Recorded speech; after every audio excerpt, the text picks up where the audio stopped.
السلام عليكم ورحمة الله وبركاته. magacaygu waa Hinda waxaan joogaa magaalada Boorama waxa laga helay xanuunka sonkorta 2015 bishii labaad kabacdi Boorama laga helay waan ka tagay waxaan tagay Hargeysa sidoo kale dawada ayaa la qoray dawadii markaan bilaabay ayaan waxaan tagay herer hadaan tagay aad sidoo kale waxay dhaheen dawada iska wad intaad nooshahay dawadii baan soo qaatay waan imi muddo sanad ayaan dawadii cunayay 2016 bishii labaad ayaan sheekhan la kulmay daawo ayuu ii qoray dawadiisii markaan bil qaatay ayaan dib ugu laaftay hadana bil damo ii soo qoray 6 bilood biir waad wadaysaa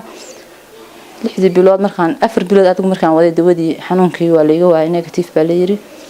kabacdi dhaqaatiir kala soo mar buu yiri soo baar ilaa 3 dhakhtar baan maray dib baan ugu laaftay sheekhay wuxuu yiri adubna sanaa waxa la yiri negative kabacdi dawadii waa laga joojiyay hadda muddo 7 bilood wax daawo ma qaadan alxamdulillah ilaahay iga kaxay xanuunkii waa laga waayay waana fiicnahay